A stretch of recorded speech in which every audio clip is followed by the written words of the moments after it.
Hi. Is everybody well? Pretty day. Perfect? It's the perfect day for stories. Now, I gotta tell you, I am a Northern Grit. Let me tell you what that is. At least that's what I call myself. You see, my mother was born in Lancaster, South Carolina. I was born in upstate New York, which is where my father took my mother after they married.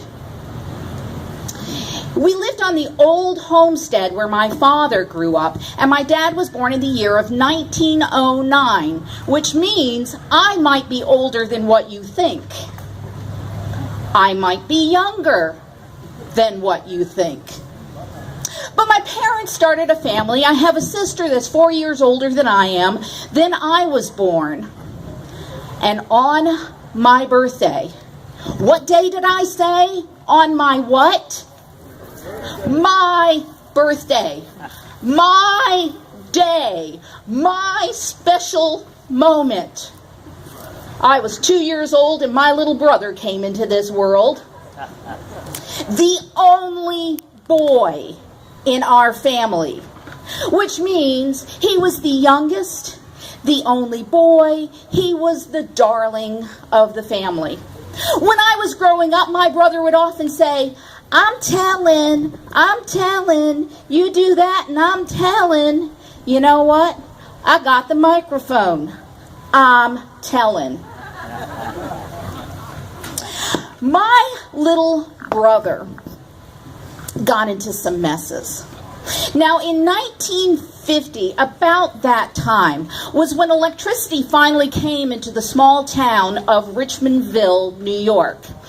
It took quite a while for it to meander up the mountain and for my father to install electricity in the old homestead.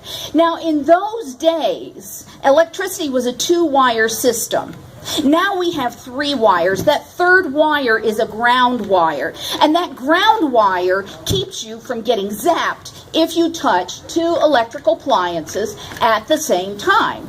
Now, if you walked into our kitchen and you wanted to go into the bathroom, you had to be very careful because, you see, you had to walk between the refrigerator and the washing machine. And if you heard a, oh, sugar, you knew somebody got zapped.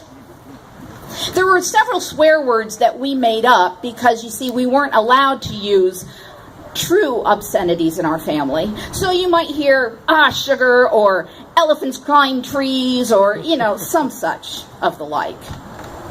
Well, if you walked into our living room and you looked off to the right, there was this old oil stove. It was very, very modern. If you pressed a button, the oil would trickle into the stove. It's how we heated our home. We did not have a furnace. So that oil would trickle in, you'd strike a match and put it in, and the fire would light.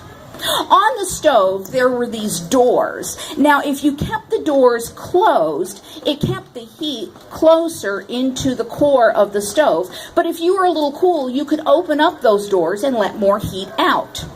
Beside the stove, there was a chair where my brother liked to sit to watch TV. And beside that chair, there was a big old iron lamp. I mean, it was a heavy thing. And then the TV was on the far wall. I would sit across from my brother in a chair, and my dad, of course, would sit in his throne at the head of that room. He would often sit in that chair and have my mother's pink-rimmed glasses sitting on the end of his nose, reading the newspaper. Well, there was this day, and we were watching TV. And my brother was sitting in his chair, and he was a bit of a fidgety kid, and the doors on that stove were open. Well, Joel would reach over, and he'd play with the door on the stove, and he'd just kind of whack it back and forth. And then he'd reach over, and he'd kind of play with the lamp and lean it back and forth. And then he'd reach over and play with the door on the stove. The lamp, the stove, the lamp, the stove, until he touched the lamp and the stove simultaneously. Zap. It was amazing. You see, there were lights flashing in and out of my brother's body. You could see his entire skeletal system. It was too cool. My father had lowered his newspaper and was watching the festivities going on, and he didn't appear very concerned, so neither was I. It was just really cool. I saw the inside of my brother. Well, after a few moments, that really heavy lamp went forward, fell to the ground, broke the circuit, and my brother sat back. Well, he was still breathing, so my father was unconcerned, and he went back to reading his newspaper with my mother's glasses sitting on the end of his nose. Well, we sat there for a few minutes, and Joel, of course, knew that if that lamp was still sitting in the middle of the floor when my mother came in, she was not going to be pleased. So Joel reached down to pick up the lamp. And he pulled and he pulled. You know, that thing was heavy. He needed to brace himself. And so my little brother leaned back or reached back to grab something to brace himself to pull up that lamp. He grabbed the stove. Again. This time it was really cool. You see, he had smoke billowing out of his shirt. His hair was standing on end. His eyes were bugging out. It was too cool. Finally, that lamp fell forward again and broke the circuit.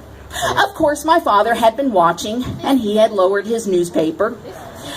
Once again, Joel took a deep breath.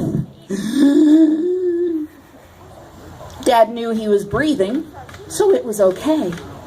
My father looked at my brother, looked at the lamp, looked back at my brother and said, "Well, you ought not to do that again." And he didn't.